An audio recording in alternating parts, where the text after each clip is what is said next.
Ea, ven, el golpeado contra la piedra en 9 lugares, el restallado en 9 lugares.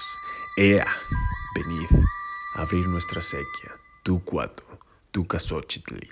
Ea, dignaos, venid, sacerdotes, dueños de los 5 destinos, dueños de un solo patio.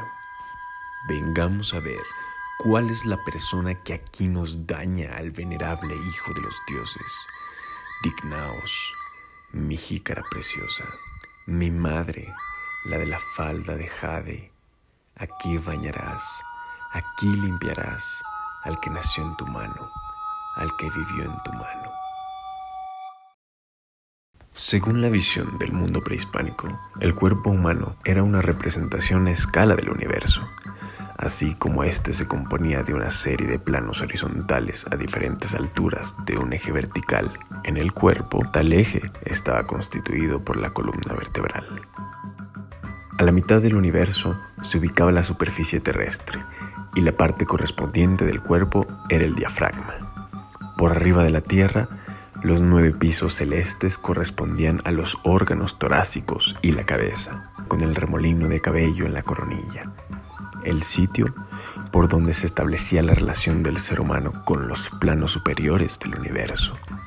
La cavidad abdominal representaba los inframundos, ubicados debajo de la tierra, el piso pélvico y las plantas de los pies, el límite inferior del cuerpo microcósmico. El funcionamiento del cuerpo humano era para nuestros antepasados un reflejo de los movimientos del universo. Así, la imagen de un corazón era como el sol que le da vida y la distribuye, e incluso se asemeja en su ubicación a la izquierda, como el trayecto solar que siempre se desplaza en esta dirección. El hígado, situado a la derecha y debajo del diafragma, se asemeja a la manera en la que el sol se desplaza a las entrañas de la tierra. Surge por el oriente y se eleva con una cierta tendencia hacia la izquierda.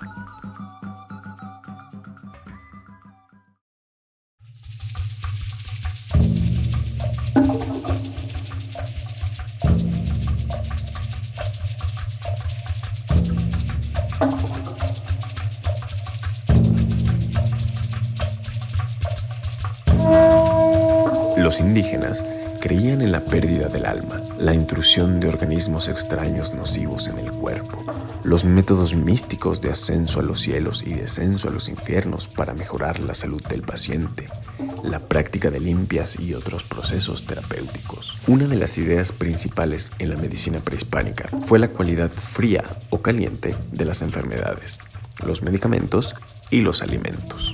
En el cuerpo humano, el equilibrio era la salud, por lo que en caso contrario, había que suministrar al enfermo alimentos o medicamentos de calidad que contrarrestaran el mal y devolvieran el sano orden. Según las creencias prehispánicas, las enfermedades frías podían ser producidas por una corriente de aire en el momento en que el hombre se encontraba débil, o por la ingestión de algún alimento frío. Estos padecimientos se presentaban como fenómenos de incapacidad que aminoraban las funciones sensoriales o motoras. Las enfermedades de naturaleza caliente eran generadas en el interior del mismo cuerpo o provenían de la exposición prolongada a los rayos solares y se manifestaban en forma de erupciones en la piel, asperezas e irritaciones que podían causar fiebre. Pero no solo las enfermedades, medicamentos y alimentos eran de naturaleza fría o caliente. Para los indígenas, todo el universo estaba concebido en una polaridad de frío y calor que mantenía el equilibrio. Otro modo de clasificar las enfermedades, según la medicina prehispánica, consistía en enfermedades buenas, las causadas por una divinidad, y las enfermedades malas, causadas por la voluntad humana. La bondad de la enfermedad no dependía de la gravedad de ésta, sino de su docilidad. Si bien los dioses eran omnipotentes, también eran volubles, así que podían cambiar de parecer y con ello aliviar el mal del enfermo.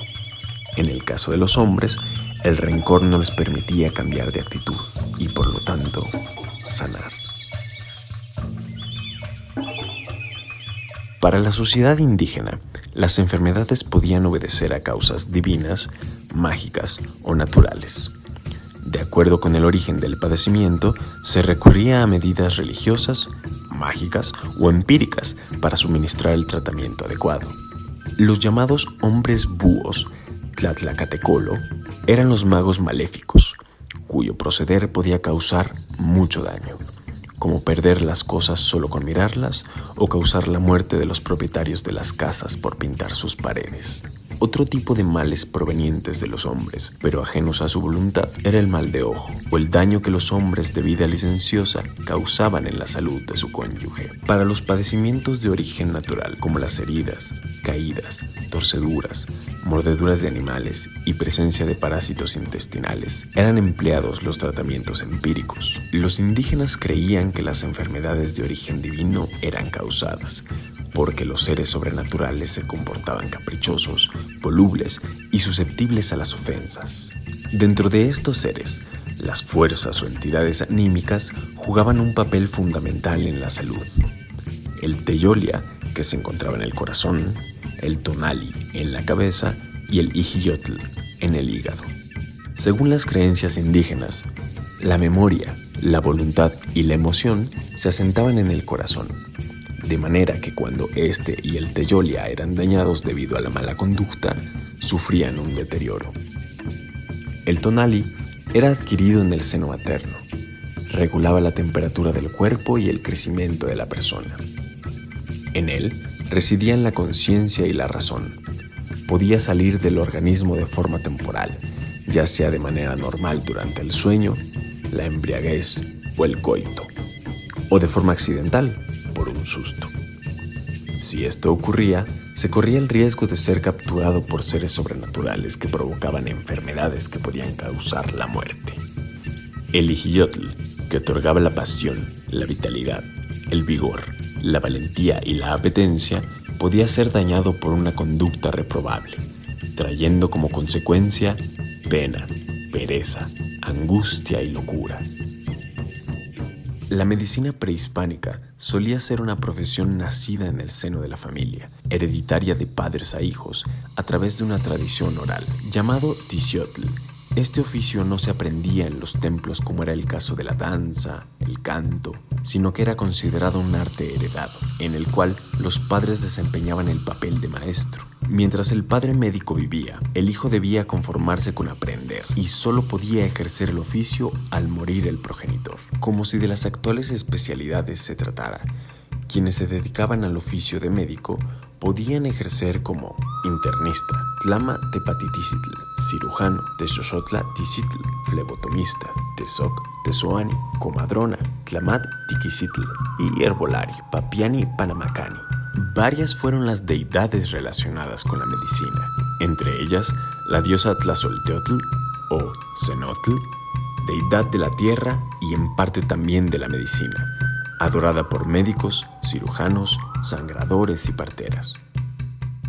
La cirugía prehispánica alcanzó un gran desarrollo. Quienes la ejercían realizaban trepanaciones, punciones y curaban abscesos. Para realizar los cortes necesarios, los cirujanos utilizaban obsidiana, huesos afilados, púas huecas, sanguijuelas. Las suturas se hacían con puntos separados, utilizando cabellos limpios. En las operaciones quirúrgicas, el enfermo era anestesiado con el jugo de una hierba que tenía efectos similares a los de la mandrágora. Los cirujanos reducían luxaciones y fracturas, provocaban sangrados profusos en los sitios infectados e inflamados. Con bisturís de obsidiana abrían abscesos y flemones para eliminar el pus, curar úlceras y sanar quemaduras. Dentro de la cirugía había varias especialidades y nombraban de diferente manera a quienes las ejercían: componedores de huesos, omicualtlaliani, barberos, teximani, teximani y sangradores, tesoctesuani. El conocimiento más extenso lo tenían los médicos que suministraban remedios por vía oral o aplicados sobre la piel, así como medios físicos terapéuticos como los baños, el calor o la humedad. Para las heridas infectadas, los indígenas usaban emplastos hechos de tortillas de maíz afectado de fungosis, aprovechando las propiedades curativas de los hongos. La farmacopea indígena antigua era herbolaria. La acción sobre el sistema nervioso de algunas plantas es aún bien reconocida, como la de la cactácea, Lophophora williamsi, conocida como peyote, y la familia de hongos, Psilocibe, que fue empleada con fines rituales y adivinatorios. El más valioso testimonio de la medicina nahua es el libro Libellus de Medicinabilis Indorum Herbis, conocido como Códice de la Cruz Badiano, dictado en lengua náhuatl por un anciano médico indígena llamado Martín de la Cruz. Este libro no solo es una recopilación de plantas, sino un recetario, porque cita las enfermedades con sus remedios. La medicina prehispánica se revistió de ciertas formas mágicas como respuesta a la idiosincrasia de sus enfermos, pero contiene elementos de interés que son vigentes todavía entre los adelantos de la medicina científica moderna. Más allá de los conjuros, del uso del fuego, del copal, las hierbas, de las limpias, las purgas y los baños calientes, los médicos indígenas utilizaron métodos científicos basados en herramientas empíricas y teóricas en la elaboración de los remedios más adecuados para curar a sus enfermos y devolverles su sano equilibrio.